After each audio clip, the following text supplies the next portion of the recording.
Welcome aboard Delta Airlines. Please enjoy your flight, and thanks for choosing Delta.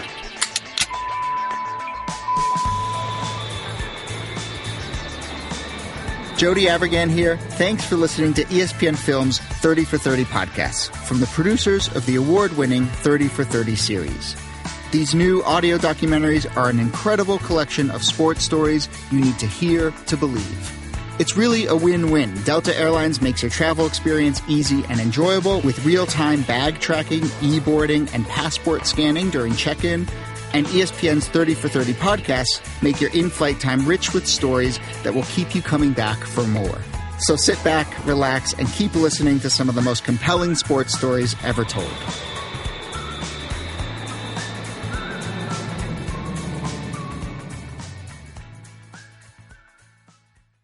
Dan Le Batard. People have told me before, when I was younger, that I looked like George Clooney. I'm serious. When I was younger. Stugotz. You have a booger in your right nostril. So does Clooney. This is the Dan Le Batard Show with the Stugotz on ESPN Radio. Texter writes in morons with capital letters. Domonique Foxworth in with us today. So this is meant for me? Morons. Iguodala is a byproduct of the Warriors system. Put him on another team and he's just a role player. You guys make me sick to my stomach with your stupidity. He wasn't listening, right? I mean, this moron said that. Here's why that's not true. And Iguodala was great. Here's why it is you guys are sleeping on how good this person is. Easy on great.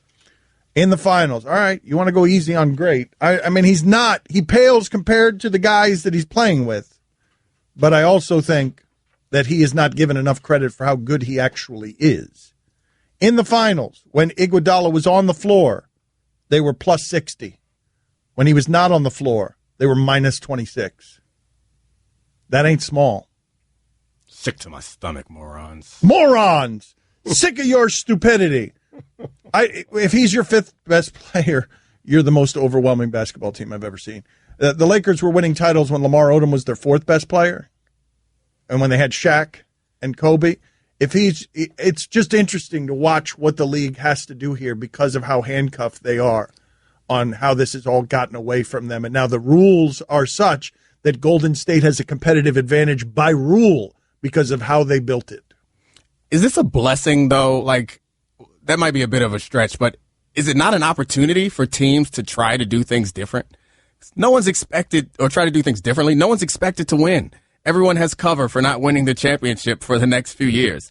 And I understand when you're in a highly competitive situation, everyone kind of sticks close to each other because you don't want to be the one to make the outlandish decision that throws your team off kilter. But right now, you got a safe space. This is the time when you have creative ideas for how to build a team, creative ideas for how to run an offense or a defense, creative ideas on how to run a team or who should coach a team, or how to delegate duties. These are the times when you can actually try it and mess around and win. Yeah, the problem is, though, that they did all the creating. Right. That they've changed all the math in the sport because they've changed the way the entire game is played, where it is they shoot from on a more valuable shot. That's just evidence that the game can change again. The idea that the last innovation is going to be the last innovation is just loser talk and quitter talk. Like, someone else can then innovate on the game. If I knew what it was, I would do it. But you have to experiment to find it. But I like where you're going here. So you're saying because they're so overwhelming, take chances, think differently, think out of the box. Because I do think one of the fascinating things is all these teams trying to catch up with the Golden State Warriors. And you're going to have to get creative to do it. And they're all trying to catch up by doing the same thing. Like, we got to get small. That was the thing that was really confusing to me about the way that the Cavs were building themselves in preparation for the finals, is they were building themselves to try to be able to small ball with the Warriors. To be better at Golden State basketball than Golden State was. Not going to work when you don't have shooters like that. I got it. So you have to find a way to play with the players that you have. Stop trying to make your players into their players. I got it. 5 centers. 5 centers. See, look at the 5 fives. They see, Dominique, look at the kooks you bring out when you start talking like this. Look at what happens. Brooke Lopez at the point. Would you watch a game with Brooke Lopez at the point? I mean, certainly would. And the Pelicans are, they're 2/5 of the way there already. They got Cousins, they got Davis. 3 more, and they are the team to beat. This isn't crazy. Karl Anthony Towns running the point. Boom. Your 2 is Anthony Davis. Think about it. Hassan Whiteside's your small forward. Build a giant team. Yes. Build a physically giant team. Yep. go for twos against their threes. I love trying to guard the Golden State Warriors on the perimeter with this team that you've built. Well, look, man, the reach. What do you They mean? can make up for a lot of Did you mistakes. guys see what Steph Curry did to Rudy Gobert on the perimeter when Rudy Gobert, it became an internet meme where he was flying through the galaxy because he looked like he was two-stepping. Yeah, but now he's burning Rudy Gobert, and guess who's right there behind him? Hassan Whiteside. Help defense. Exactly. And Cousins can hit a three when you need him to. Okay. Improv, you can never say no, right? So I'm not going to say no. I'm going to go with this. All right. So the reason why the threes, the way that the Warriors play is such an advantage is because the percentage, like it all works out mathematically because it's such low percentage of scoring in the paint, a two. Doesn't that percentage go up much higher if you have 5-5s and you have a mismatch? So don't you then force them to take someone Who's off the court? Steph guarding? Boom. Who's he Nobody. guarding? Whoever he Gobert? guards, back him down. Back him down. See, now you flipped it because usually you can't play the center because Steph Curry's on the court. Now you can't play Steph Curry because there are 5 centers on the court. Whoa! So if the Warriors hit threes at a 30% rate, then obviously, or 35% rate, obviously that gives them advantage over the traditional lower percentage mid-range game. But if you have Steph Curry trying to guard Karl Anthony Towns, you then go to 80-90% that the two's going to go in. Higher point totals for 5-5s. Don't say no. We're improving. We're spitballing. When you brainstorm, you don't say no, Dan. Right. Jump on board. Help us make this work. First rule of improv, you don't say no. No such thing as a bad idea. What? Storming it. Wait a minute. What do you mean no such thing as a bad idea? Not during brainstorming. Not There's when you're spitballing, man. During spitballs. That's rule number 1 of the spitballs. Yep. Right. Yep. Just let it fly, man. Add to it, Dan. No, I don't want to. Yeah, you add to it. Somebody's got to pull on the other end of this rope for the audience because the audience is listening and they're like, everything they're saying is absurd. No, the audience is saying everything you're saying is absurd. Everything everyone says is absurd until it's not absurd. That's greatness. What? You are just LeVar Ball in a wrestling ring. I only know 2 men better than me, and I'm both of them. What the hell did you just say? The point What's is greatness? What is great? said it The well. point is, people thought Copernicus was a fool for saying that our universe was heliocentric. But then he was proven right. Right, but this is not the People same thing. thought that you can't win by shooting jump shots in the NBA. Right. Guess what? That's right. That's the best way you can possibly win is by shooting deep from the NBA. I was going to go Copernicus, but you stole my point. People think that you can't win with 5-5s. 5 in it. Hey, you imagine? Let's fill out the 5 right now so we can present this to Dan because it's for the Cousins love and of Anthony God. Davis, right? They're locked That's your to be on the backcourt. team, right? That's your backcourt. That's your backcourt because both those guys can hit a 3. Well, Yeah, they can Porzingis. handle. You got to get Porzingis. Oh yeah, we get Porzingis. Wow. He can be our 6 man. Giannis? Oh my God, we Giannis is 6'10". No. He's big enough. He's big enough. He's big He enough. can play the point. He can play a 5. What? He can play the point. You said 5'5s". You said First 5 rule. in it. No, You no. said that's greatness. You think Giannis can't play the 5? You trying to tell me Giannis can't play the 5? You look at me in my eyes right now, Dan, and say Giannis can't play the 5. Go ahead, I dare you. Dare you. Look it. at me in my eyes. Say Do it. it. Say it. Fix your I lips. can't say it. Fix I your can't lips. fix my lips. Fix My your- lips are not fixed. Because he knows I'm Giannis scared. can play the 5. Giannis play the 1, 2, 3, 4, 5. That's right. What was that? What was that at the end? Oh, it was you singing the number 5. Yeah.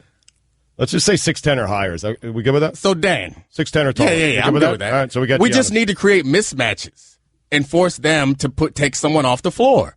And you think that if you could shoot 2s at a 90% rate, obviously that's better than the 3-point rate that the Warriors would come up with.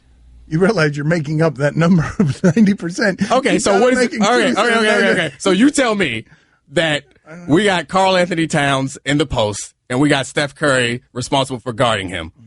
I'm sending Draymond over. Why are we still talking about Okay, this? Okay, but send Draymond there's over. another Then 5. Steph's going to go have to guard Cousins. Steve Right. Kerr's going Well, to then have Towns to just kicks it to the Greek freak. That's Yeah. it. It's You're over. going to have Game over. your team's got a big turnover problem. You're Kurtz? going to have trouble getting the ball over No, half you don't. court. No, you don't. They're all 6'10". Just throw it high. You stand in one line from the inbound line to under the basket. Right. You just throw it high, right. straight down Excellent the court. strategy. You catch it. You have fixed right the by NBA. You have basket, solved the Warriors. dunk it. There it is. Oh, man, we wouldn't have iPhones if everyone thought like you, Dan. Kerr's going to be taking out We'd Curry still for be Zaza. Yep. Boom. Still be sending telegrams because of you, Dan. Gramming it. Dan Le Batard. This show's too hot for sports. It's too hot for America. Edgy and groundbreaking. Dangerous. With Kevin Arnovitz. The show's unpredictable. You don't know what's going to happen. You don't know who's going to show up and be offended. Stugotz. Deion Sanders, are you a sex addict? Okay, not my best work. Admittedly, not my best work. Yeah.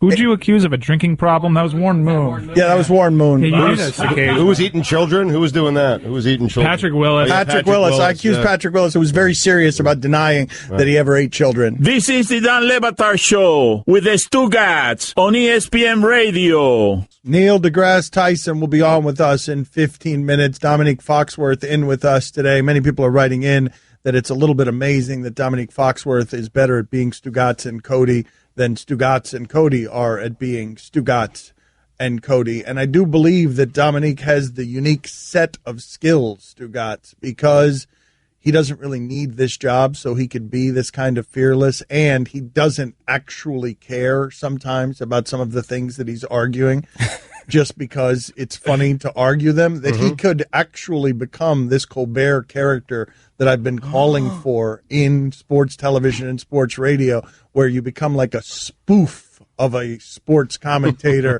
where you're arguing vociferously on behalf of something that you don't believe. Like 5 centers is what will take 5 fives is a thing. It has a catchy name. Yes, that we one can he market believes. it. That one he believes. We're going to make this happen. Yes. I got a question for you. Mahatma Gandhi. How do you feel about him? It did good work. Hall of Famer in the altruism Hall of Fame. Stu, same question. Loved his work. Certainly Mount Rushmore of people who have affected change in the world. First they ignore you, then they laugh at you, then they fight you, Then they lose. then you win. Gandhi was all for 5 fives. Gandhi, if he was a coach of a team right now, 5 fives. Are you going to disagree with Gandhi? That's a great quote. It's one of my favorites. It's one of my, it Mine is, too, yeah. It's my favorite. It's my favorite Gandhi quote. So Gandhi's down with the 5 fives, Stu's down with the 5 fives. You want to get in on this good company, or you want to stand out here with these Twitter haters? Well, I feel like Sam Henke is actually the one who gets to be in this particular equation, Mahatma Gandhi. Right, Sam Henke, we laughed at him, and then in 5 years, Joel Embiid's going to be the best player in the world. If he's healthy. And in 5 years, way to go, Stugotz, you had to get that in there. I mean, easy, best player in the world. I mean, if he's healthy, yes. He'll be one of my 5 fives if he's healthy. Yes. Whoa, the highest praise. The highest of praise. I'm going after the Warriors, and I am willing to make Joel Embiid one of my 5 fives. Can't wait for this to get off the ground. We're going to get calls after the show, Stu, from owners. Maybe Dolan will give us a shout. Maybe, yes. 5 fives. We're going to get called. We're going to get a shot. And I might consider letting you be an intern, Dan. Yeah. We want to go Pelicans, though. That's where I want to Yeah, be. that's a good start. We go down there to the Pellies. You want to be president of operations, GM, coach? What do you think would be your best spot? Probably coach, GM, and president. All of them? Okay. Yeah. So what do I do?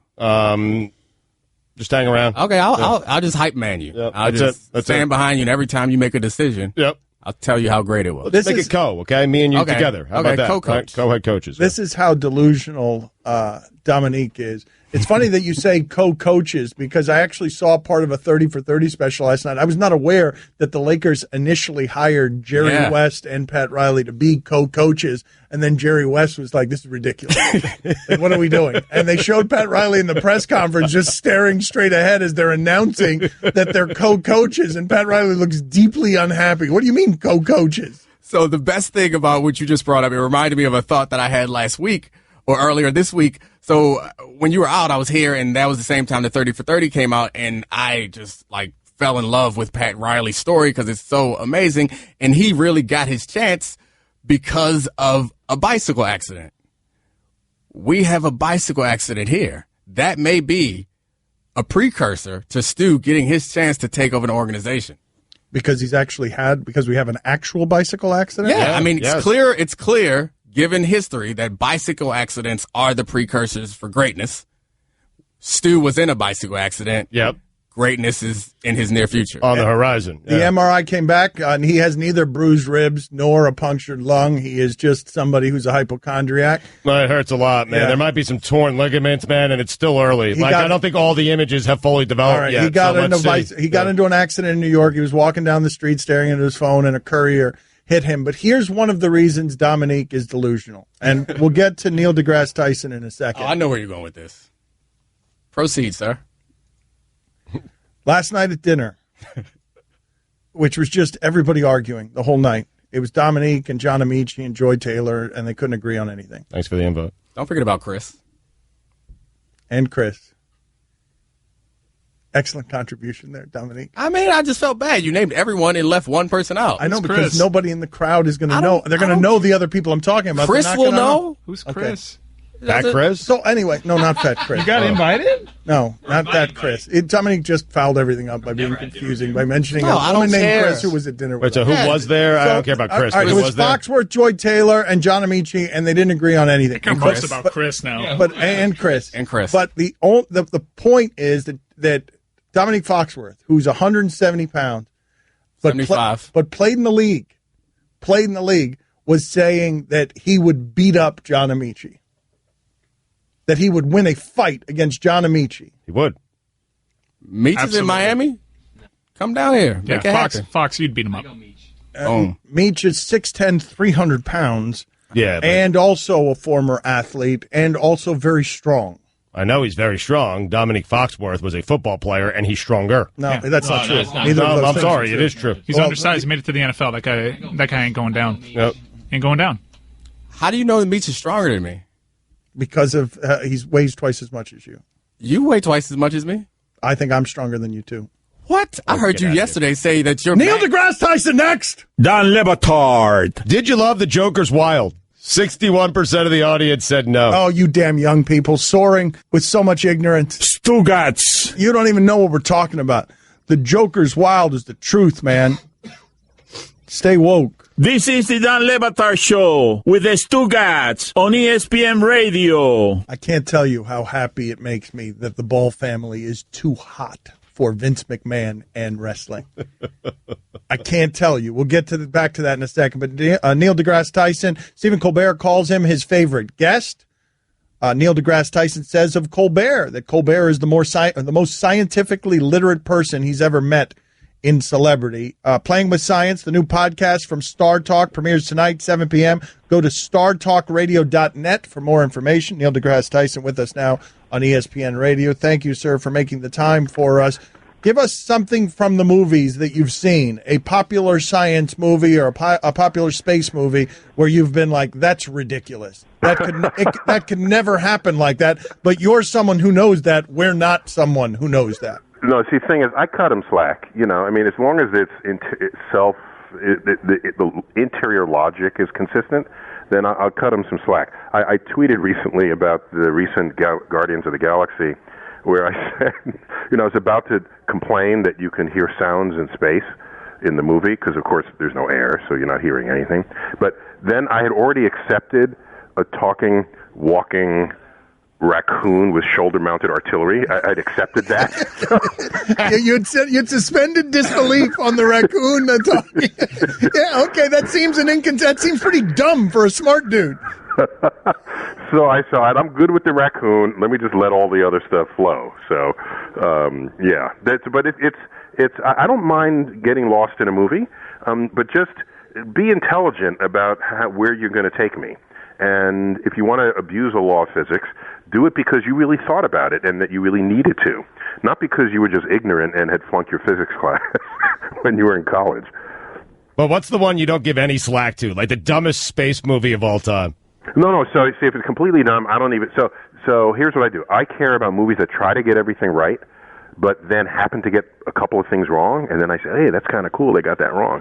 And movies that made no attempt to get anything right, and then slipped on something and happened to get it right, I'll highlight that as well. But movies like Mars Attacks, I don't know if you remember that movie. Yeah, that was like yeah. completely Jim campy, Brown. crazy. What? I'm not going to pass judgment How on that. dare you? Yeah, okay. Back off, blasphemer. I was about to get judgment. Okay, He's no, good. that's fine. Mars Attack was it was wonderful. What are you That talking was like completely campy. And take Star Wars. There's no accurate science in Star Wars, so I'll find the one thing they did right back in the first episode. I guess episode 4 numerically. There's a scene where Luke comes out and he's in the sandy desert and he sees a double sunset. And it's like, yeah, they finally figured out that most stars in the night sky are double in multiple star systems. And somebody finally put a planet in orbit around that system. And so that was good. Credits to Star Wars for making that a thing. So what would you say is the most realistic space endeavor you've ever seen in a theater or given to us by cinema? There are a couple. So for old-timers, 2001 A Space Odyssey really put a lot of thought into it. Before it got kind of trippy, LSD trippy at the end. Everything else was... And by the way, I calculated the rotation rate of their space station, which gives you artificial gravity on the outer rim. And it turns out it was rotating 3 times too fast. So if you weigh 150 pounds, you'd weigh 450 pounds on that space station. But then I said, if they rotated at the correct rate, it would be too slow for the scene. So I give it to him. See, that's where that's how I bargain with in the movie theater while I'm eating popcorn. And so I would say Contact, the story based on Carl Sagan's novel. That one really thought deeply about what a discovery might be if we discover intelligent life across the galaxy and how we might react culturally, religiously, philosophically. Another excellent movie was Deep Impact. This is one of the 2 big asteroid movies of the 90s. There was Deep Impact, and then there was Armageddon. Nice. I like his list. Yeah. Not list. Armageddon. Right. Right. No, not Bruce Willis. Not the meteor. Not digging a deep hole into a meteor. No, not that. That one violated more laws of physics per minute than any other known film across the galaxy. Yes! Nice! There it is. Neil deGrasse Tyson with us, Playing with Science, the new podcast from Star Talk. Premieres tonight, 7 p.m. Go to startalkradio.net for more information. So you know what we do about this? Just I slipped this in. We had our normal Star Talk podcast, and which then jumped Species and is now on Nat Geo television. So it's the first ever science-based talk show on television. Just we were like freaking out. We were like, oh my gosh, this is real. But what happened was we'd have episodes where our featured guest would be a professional athlete, and they had an entire, it developed its own following. And we said, let's spin this off. So Playing with Science is our spin-off from our normal Star Talk where we only do sports. And we get and I'm impressed at the enthusiasm that if you comb the world of professional athletes, there's always somebody out there who liked their physics class in college, okay? Even though they went on to go do professional sports.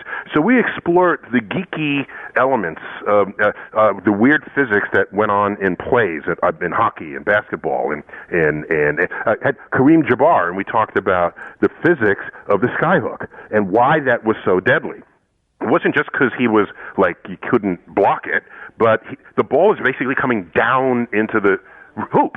And most people don't know that the diameter of the hoop is actually twice the diameter of a basketball. You can put 2 basketballs through simultaneously. So if a ball is coming from above rather than from horizontally inward, there's way more cross-section to pass through. And so he jumps and his arm is up. His hand is 11 feet up. So he's basically throwing it down through the hoop. So we analyze this in this spin-off of Star Talk. And I got Chuck Nice, who's one of our comedians, who's highly sports literate, and we got a former footballer from the UK, Gary O'Reilly, and he sports the British accent. The ladies love it. So we cover all of these sports in Playing with Science. Speaking of covering sports, Adrian Wojnarowski is reporting that Chris Paul has been traded to the Houston Rockets. We'll get back to that in just a second. Dominique's got a question for Neil deGrasse Tyson. Hey Neil, it's Mina. What's the last thing you learned? You mean in life? Like how long ago? Yeah, just the last thing that you learned. The last thing that Neil deGrasse Tyson learned. That's a great question. So I try to learn something every single day, like every day. And so yesterday there was a Dan Le Batard. Greg Cody of them. Sorry, that was a mistake on our end. Keep going, please go. Okay. No, it's just yesterday there was a word I learned that I had not fully sort of embraced.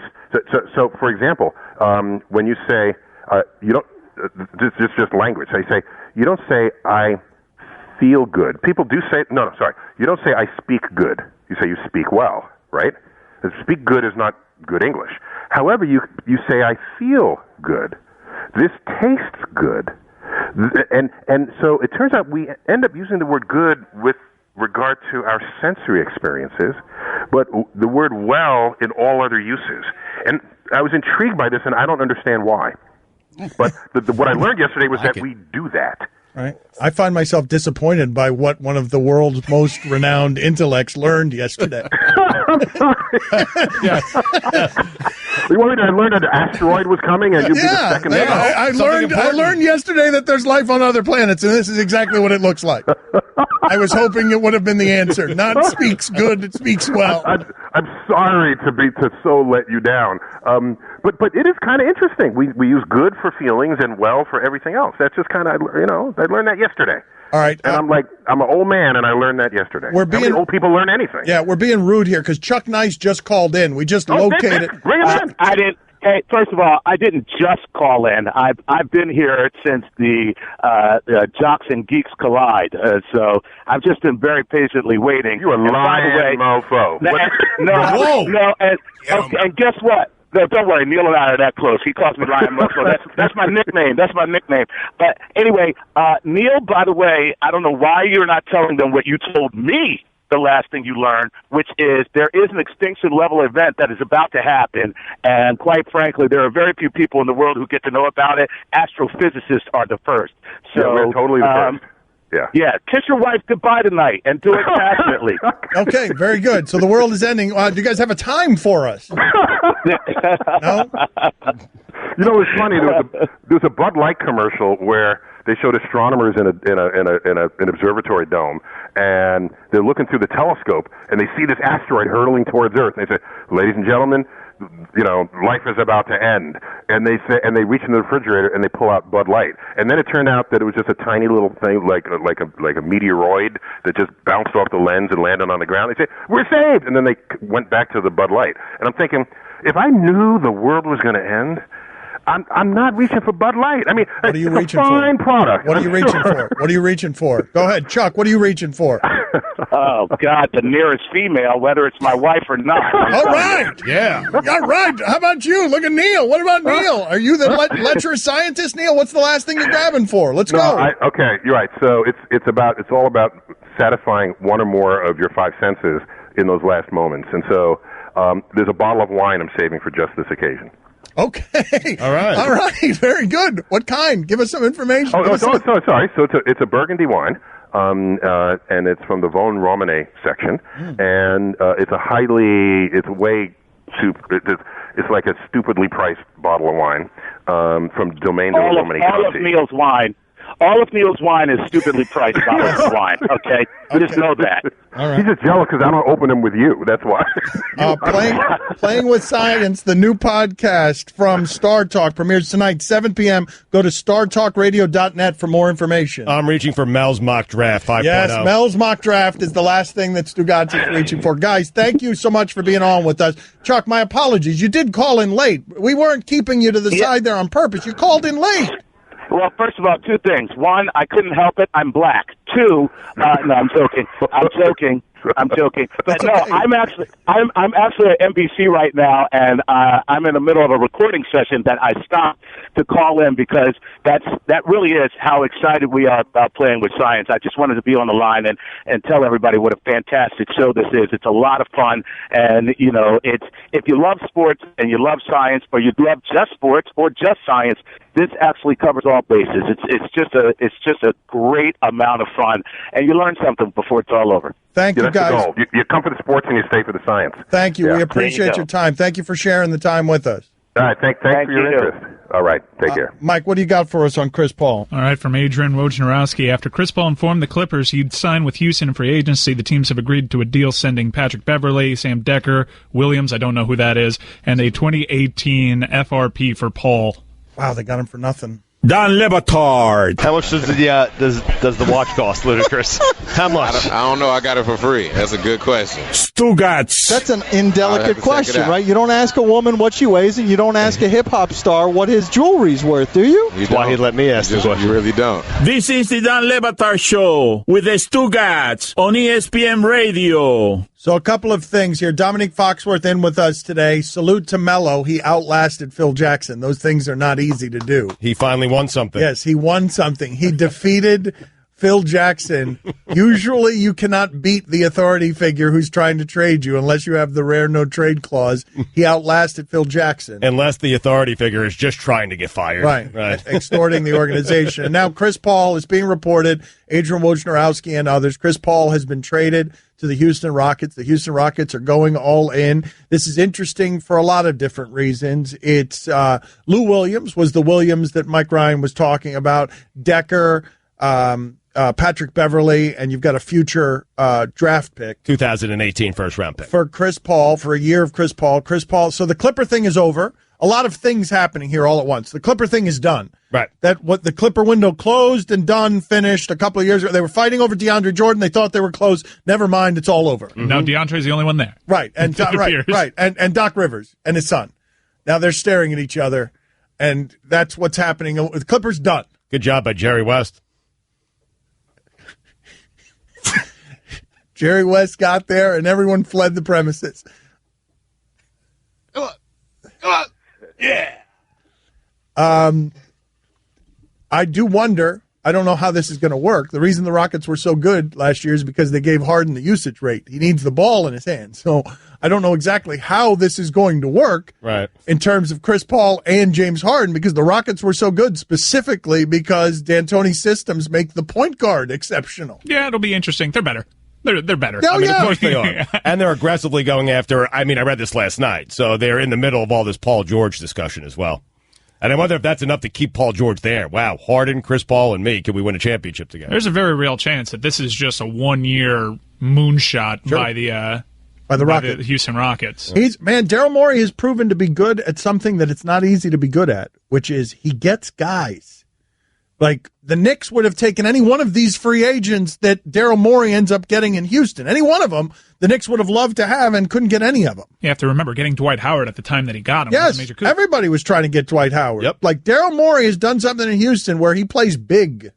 So I don't think that this trade has been kind of out there in the ether for a while, that Chris Paul might go to Houston, and people have always said what you said, Dan, is like, I don't see how they play together, and I don't necessarily agree with it. Like, they both can shoot. It's not as if they can't shoot. And so Chris Paul can play off the ball. He was 40% or 41%, something like that, from three last season. And we all know James Harden can shoot. So I don't think that James Harden James Harden was a sixth man, for goodness sake. I don't think that either of those guys can't play off the ball. Don't get me wrong. They're better. I believe them to be better, but that's not the measurement anymore.